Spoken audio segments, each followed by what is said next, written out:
Well, hi, everybody. Thank you so much for joining us here. I'm super excited to be sitting here with Tom Bennett of Bennett Farms in Michigan. My name is Zoe, and I'm one of the sales managers here at Barn to Door. I get to talk with farmers every single day, kind of hearing about what their goals are and what the priorities are. So I am, again, just super excited to be sitting here with Tom. And we're going to dive into our first of the Acres in the Barn to Door Innovators series webinars. Tom, I'm just really excited to kind of get started. I want to have you kind of introduce yourself first as we dig into this past year of growth at Bennett Farms. Yeah, my name's Tom Bennett. I started Bennett Farms, probably 10 years ago as more of a hobby farm. And then as it grew into a full-time opportunity, transitioned into that a few years ago to farm full-time. I come from a Marine Corps background. That's what I did right out of high school for a decade. After the Marine Corps, went into a normal 9-to-5 job with a food service company and as a sales service rep. And then from there, as the farm grew, was able to transition away from that into farming full time. At first, then, it sounds like you were kind of in a transition phase. Did you have the farm and you were also working a 9-to-5 at the same time? Oh, yeah. Yeah. That's a lot. Yeah, it was, I would not sleep for 3 days. Wow. Oh my gosh. And then how long did the transition take you? I suffered that for about 2 years. I could jump from one to the other, but I tried to do both for as long as I could to just kind of give me that support. But it takes a special type of person to do that. And I don't recommend it. It's not good for you. Because prior to that, it was more of a hobby farm, or we were just doing bulk sales where it was just whole and half hogs, and bulk chicken orders several times a year. So it wasn't like, 13 farmers markets a week and everything like we are now. So I love to hear from you, though, how that is doable. It just sounds like it's something you kind of have to dive into, because so often I hear from the farmers that I'm talking to on a daily basis that they're like, I'm just not sure when to make that leap from part-time to full-time.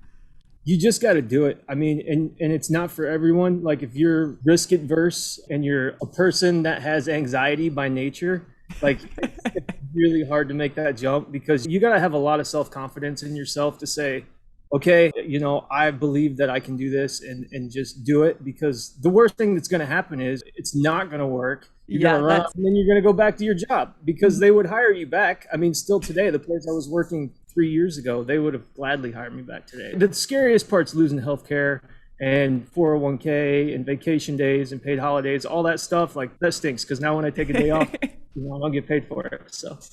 But that's awesome, though, just to see how far you've come as well. Also, then I want to hear a little bit, or have you tell kind of everybody a little bit more about all the different products and kind of the range of different items that you sell and what kind of led you towards those products specifically. We just do pork and poultry. We also do turkey for Thanksgiving.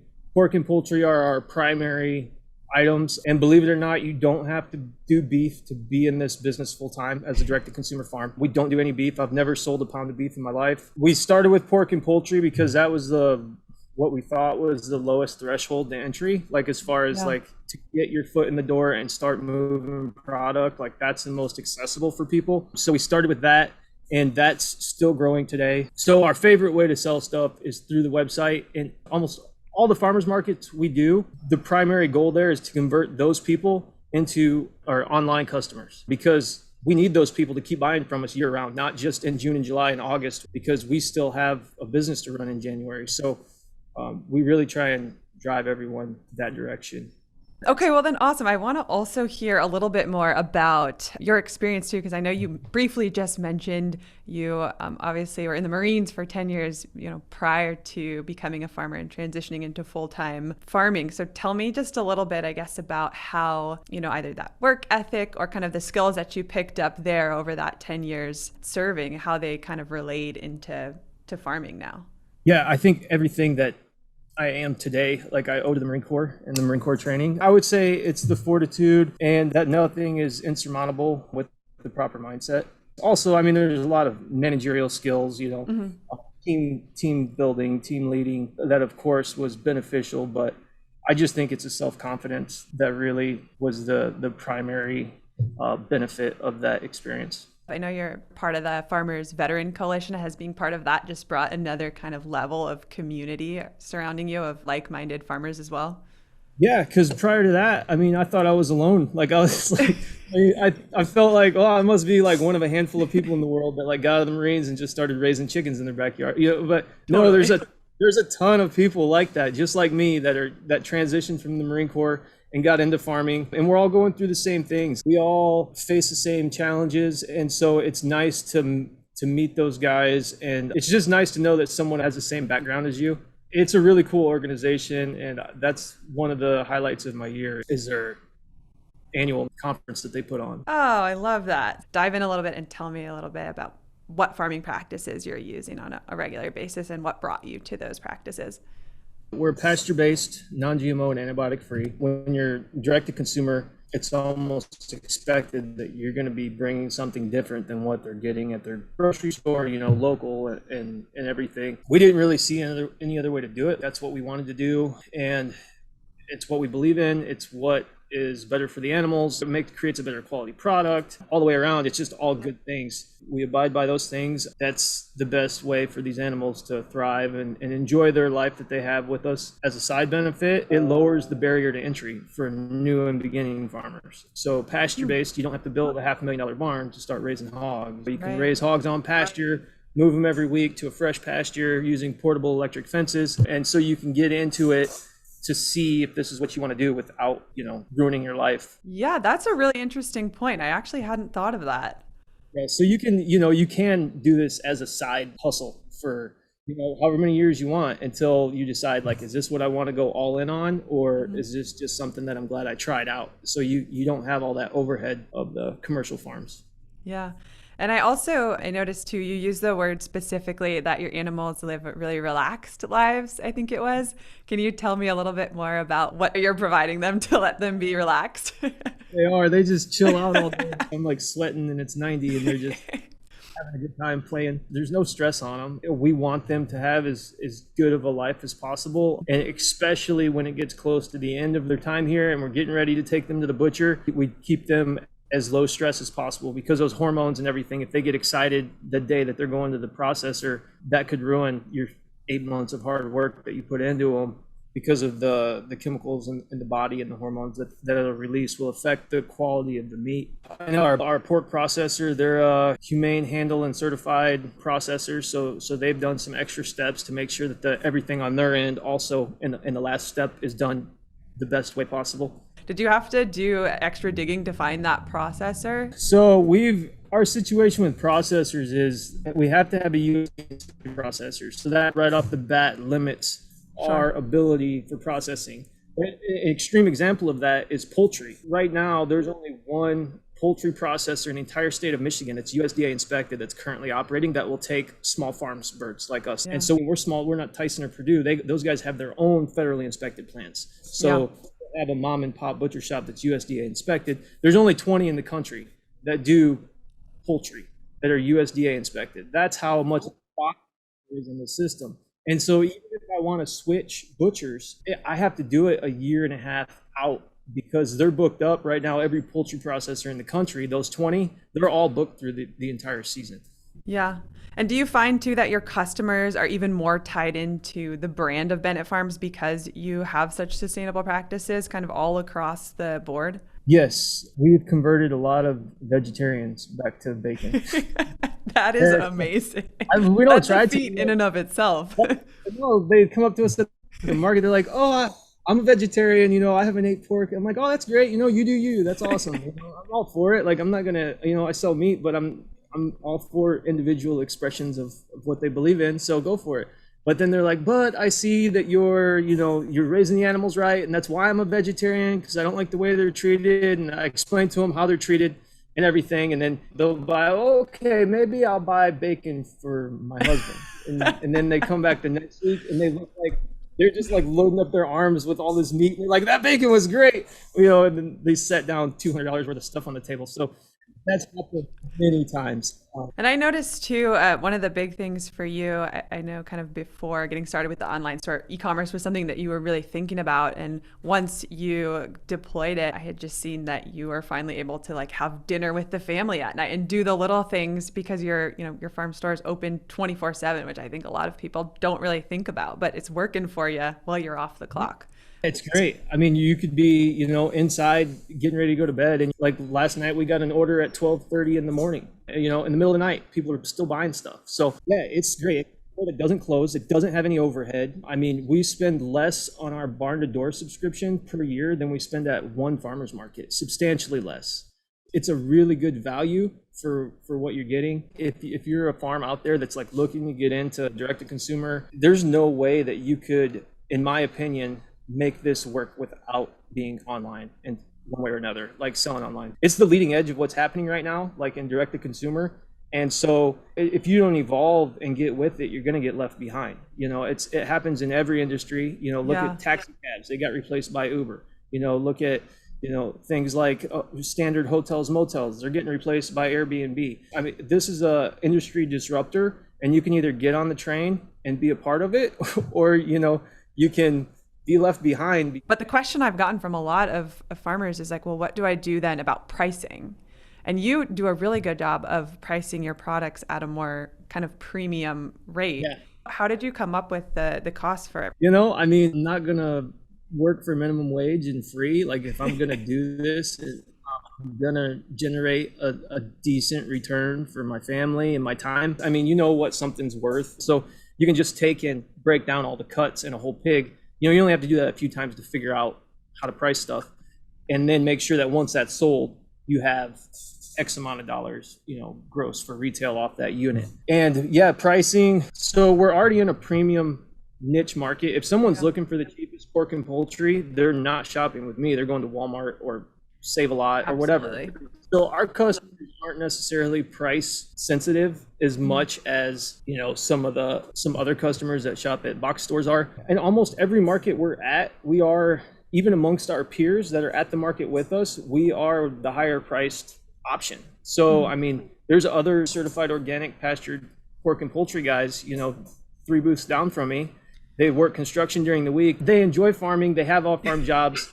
They're not paying their health care and their kids from their pork sales. Yeah. So they're not getting what they should get. And it hurts everyone when people do that. So if you're not sure if you're charging enough, charge more, and you'll probably actually sell more. Because I've seen when we've raised our price on things, we increased our price last week on one item by 30%, thinking that would slow that item down because we were tired of selling out of it. Yeah. It actually sold after we increased the price. And even if you've got two side by side, well, his bacon's, you know, $10 a pound and his bacon's $8 a pound. The $10 a pound must be better. Let's buy that one. Yeah, so, I was actually going to ask if you felt like by raising your prices that kind of tied into your branding. Do you think that it actually kind of gets people even a little bit more excited and prideful about buying your products? Yeah, I mean, there's always a limit to everything, but we're not looking at other people in our industry's prices and saying, oh no, should we lower our price because that's what they're selling it for? We're going the other way. If we're both selling it for the same price, I'm fine with raising my prices. But there's always a limit. You got to find that tipping point to where volume goes down. But yeah, don't be afraid to be the most expensive in your market. I love hearing that from you. Actually, I think that's a question that I get all the time. It's just like, where do we begin with pricing? We want to make sure we're competitive. Especially when you're young and you're starting out with your farming adventure. In your mind, you're like, you feel embarrassed that your prices are so high. People don't realize what cost goes into producing these animals and the processing and things like that. Like, just our chickens alone, $7 a bird just to process them. Do the math on that. A bird weighs 4.5 pounds. So you're paying almost $1.70 a pound just for processing on that chicken. So when you're seeing the price tag that's $4.95 a pound, well, remember the butcher's getting about $2 of that. You know, when you're not Tyson or Purdue, your costs are more per animal unit. It's just the way it is. Well, can you talk to me a little bit too about just like the difference that adding or implementing subscriptions has made in the business as well? I wanted to touch on that too for everybody. Yeah, it really smoothed out the flow on our sales. Like, I know every month about how many subscriptions are going out in a given month, and I can count on that income every month. Yeah. Like, it might rain today. When I get done with this interview, I'm going to a farmer's market, and I don't sell hardly anything because no one comes out. But subscriptions, I know that those subscriptions are coming in next week, you know, so it gives you some stability. Customers love it. They love the idea of a subscription box. You know, I've had customers come to me at the farmer's market. They're like, oh, we really love your stuff.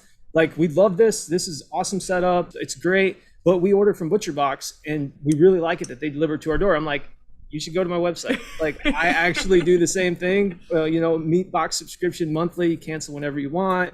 And they're like, really? You know, I hand them my flyer and now they're a subscription customer the next day. So you can convert a lot of those customers because some of those brands have done a good job on subscriptions as far as like getting customers used to that idea of getting meat in the mail or delivered to their door. So capitalize on that. Convert Butcher Box into Bennett Farms customers because we do the same thing as them, except it's more local and more personal.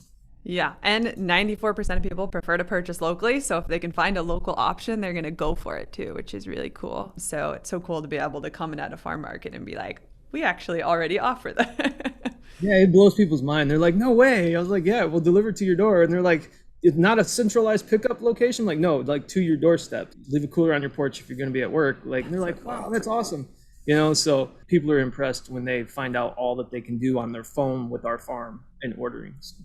Awesome. Talk to me real quick about, I just want to kind of touch on your pre-ordering system that you have for Thanksgiving with turkeys. Tell me a little bit about how that works for you and kind of how you get that out to customers. Yeah, so the turkeys, we put up the next year's turkeys available for pre-order as soon as the pickup from the previous year is complete. So like we've had turkeys up on our website since December of last year. Okay. And we're currently taking pre-orders for turkeys. People, they see the sign at our booth and they're like, turkeys, I don't even want to think about Thanksgiving. I'm like, I know you don't, but if you don't get one now, they will be gone. Like, I'm just letting you know, like you can wait a little bit, but by August, we're going to be completely sold out. So like, yeah, I'm selling turkeys every week right now and it's springtime and no one's even thinking about Thanksgiving. But we raise a finite amount of turkeys because we have to start those the first week of July in order to have them finish and go to the butcher and come back fresh prior to Thanksgiving to the customers.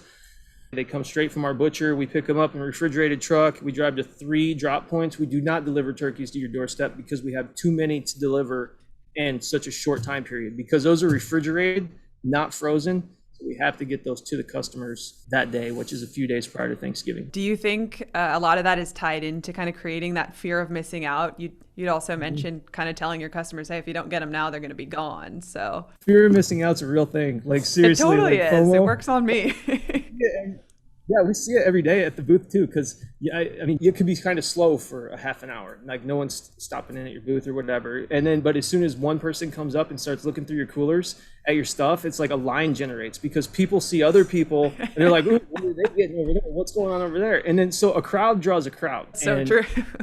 Yeah, it's so the same thing with turkeys. And it's not a bluff. Like last year we had to turn people away and we're like, sorry, we only did X amount of turkeys and they've been gone for a month. So.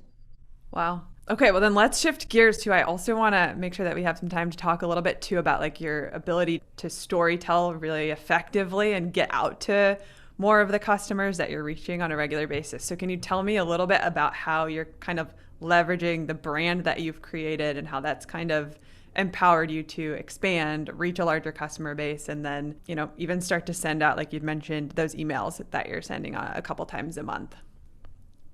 So on our brand, as far as like our reputation as a business, I will do anything in the world to avoid a bad review from a customer at any cost. And we've never had a bad review left about our business from a customer for that reason. I tell all of our employees at the markets, if anyone ever has an issue and they weren't happy with something and they come up and they vent to you about it, you have my full authority to do whatever you feel is necessary to make sure that they leave with a smile and that they don't feel upset when they leave. Like that's what that's worth. So if they said, oh, my bacon was too fatty or I didn't like this, give them free bacon, give them a refund, do whatever you want to do just to make the customer happy. But that's just one example, but we do that across our whole business to make sure that our customers feel appreciated and that we hear them and that they're important to us. So that's a big part of our brand, is just taking care of people, because then those people go and tell their friends like, hey, this business, they're awesome. Like these are good people over here. They really, they care about their animals. They care about us. On our storytelling, I'll admit that I don't have a 20-minute shtick that I have about our farm. I don't like talking about myself and like things that I've, so a lot of our storytelling about our farm is done by our customers, about us to other people on our behalf. Word of mouth is a thing, and just being able to lean into even Facebook or social media or emails and allow for customers to then share information or share products that they've purchased, it is so much more effective than you just Right. Yeah. talking It's to like, people oh, and telling them how they're great the great. product I know it. is. Yeah. Would you say you have one outlet that has been the most lucrative for you, or do you think it's really just kind of a combination of all of these different places that you're reaching buyers? I mean, most lucrative is email list. Second most lucrative is Google. And I can see the analytics from Google. I can see exactly how many people called our farm from Google's search engine. I can see how many people Wow. requested directions from Google's analytics. So Google's number two. Okay. And, Facebook and Instagram, they're not good for sales, but they do have a purpose. They are good for brand building. So that's where, why have I heard of them before? Well, it's because I was flooding your Facebook account for 3 months with ads. I mean, they didn't buy anything, but they recognize my name now. Right. Because It's kind of that brand recognition. And then when they see you in person, they're like, I have to buy from him because they can think of you and they remember that they've heard of you someplace. And I think, too, I've heard also more specifically even about you, you have a really cool way of getting email addresses from your different types of buyers with that like boots on the ground, being at farm markets. Can you maybe share a little bit about that as well? Yeah, email addresses are important. They're like, that is our equity in our business. It's one of the most valuable assets that our business has is our email list. So at our farmers market booth, when customers are checking out, there's a clipboard with an email sign up list. And we just let them know, hey, if you want to sign up for our email list, you'll get a coupon in your first email for $5 off an order. We'll just send you an email about once a month with updates from what's going on around the farm, maybe new products we're going to be carrying soon, things like that. And people will sign up. And then we pay our farm market salespeople $1 per email bonus for all the emails they collect. That is awesome. Let's dive into talking a little bit more about convenience. I know we touched upon the fact that you guys do door-to-door delivery, but tell me a little bit about how you decided to get into delivery and kind of the effect that having a little extra convenience has had on the business, and then where you'd like to take it, because I know you've been growing on a really consistent basis kind of year after year. Yeah, door-to-door delivery and not even doing pickup points, like just going straight to their doorstep. It sounds like it would be a lot, but it's not. Like once you have routing software, once you have your fulfillments set up for certain days, you're thinking in your head, oh my gosh, I've got 40 deliveries to do. Like it's not that bad because you're getting out of your car every 3 miles. Like those go really quick. Like we can do 20 deliveries in 2 hours because they're all, just a block away from each other. Delivery is great. We did that just to take away all barriers for customers to say, oh, we would, but, well, now there's no more buts. Like you can get our stuff anyway, anyhow, all year long. Like customers no longer have any excuse that they could think of as to why buying from us would be inconvenient. We've removed them all. Convenience is totally the tipping point. So when it comes from a buyer's perspective, when you're looking at a farm that allows for even online ordering, or like you'd mentioned, door-to-door delivery versus a farm that doesn't, usually they're just like, hey, we need the one that's going to show up right there on my doorstep that I don't have to think about. And I think that also kind of ties into you now offering subscriptions for products too. Yeah, and there's pastured poultry and pork producers in our region that have been doing it for 30 years. Family farms that have been around for generations selling direct to consumer just at farmers markets. And we don't go to the same farmers markets. I respect them and what they've built, and I try to not eat their lunch. There's plenty of markets, so I go to other ones. Mm-hmm. But their customers find us, and we use the same butcher, us and the other guy. Like, so our products are very similar, but I have an online store. They can order from their phone. He doesn't, because he hasn't evolved yet. So, I mean, I'm gaining customers from other similar farms in my region just because of the convenience factor. What would you suggest to farmers who are thinking about doing door-to-door delivery in terms of one, just the cost or the delivery fee, and then also, how to choose areas that are most effective for delivering to? So go for the densely populated areas first, but then on your way to and from those densely populated areas as your areas, also hit that corridor on that main highway all the way to and from it, because you're right there on the highway anyways. Say if you're 50 miles from Milwaukee, okay, well, obviously do Milwaukee, put a big circle around that, but then your whole trip from your farm to Milwaukee, you need to add the zip codes all along that route too. So that can be one zone. We go weekly to most of our closer places, as far as like Chicago, they go every couple of weeks just because we let those orders build up a little bit longer. The deliveries, on the delivery fees, we do have a delivery fee just to discourage people from buying one package of bacon a week. That's the intent of the delivery fee, is to discourage small orders like 1 or 2 dozen eggs, because who's going to buy a pack of bacon for $8 if the delivery, if the delivery fee's $6? Right. So Right. I'm not going to say I haven't done it, but yeah. I've done it before too, just to test out other companies' delivery process. Oh, let me get some lamb bacon just to see how this comes. But yeah, so charge a delivery fee, and those delivery fees will pay for your entire route driver's salary that day. I mean, they'll pretty much cover your cost of delivery. Yeah, we do have a threshold where they hit $75. That's what we set it at. You can design anything you want, but after $75, it's free.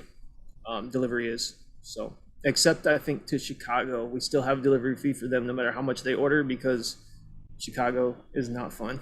Right. Yeah. Do you feel like, now that you've implemented things like door-to-door delivery and, the convenience of having the online store, kind of all of these different levels of convenience, are you getting a lot closer to the point of selling out on a really regular basis, or are you there already? We were last year. So last year, and because we've increased is why we're not now. So last year we grew faster than we expected, and we were selling more than we ever thought we would before. This year, we anticipated it and we bit off a lot. It never gets easy. Like, you might think, if you're doing $500,000 a year in sales, that's when it'll be easy. Like, I want, a couple years we'll be okay. Like, no, numbers just get bigger. All your problems are the same, except for like 20 grand instead of 2 grand. Like, cash flow will become a headache for a lot of farmers once they scale to the size, and a lot of people, you don't have to have a business degree to raise a chicken. I tell people, farmers that are asking, like, you need to be a sales and marketing and business management guru. Like, stop reading about how to grow grass. Like, the animals want to stay alive. Like, they're going to figure it out, with a little bit of help. But you, to stay alive as a farm, no one can help you but you. So the point of that being is we're always trying to overproduce so that way we don't run out. But yeah, so we would be selling out because we've doubled sales again, but we knew that's what we were going to do. And right. Yeah. And that kind of goes right in with the goal too of being able to kind of continue to expand as you guys are like doubling just year after year after year. So doubling is great, but like, I can't stress enough. If you're legit doubling, 100% again, and your margins are 50%, say, on animal, just as an average number, like, that means all of your profit from the previous year has got to be completely reinvested next year into production. Yeah, absolutely. Okay, well, I want to go through just a quick recap too, in terms of kind of everything that we've gone over. I know there's been a lot, but really, I think at the end of the day, we can tie it down to the branding that you guys have done in terms of your storytelling, in terms of being in all of these different places. Also heard you talk too about pricing and just making sure that the products were all priced correctly, not trying to stay competitive, but rather making sure that you're pricing products for what they're actually worth.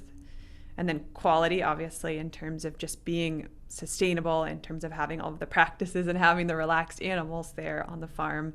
And that final one in convenience. What allowed us to grow so much was an aggressive expansion plan. There's so many people to feed in this world, and I can't do it by myself. I'm trying.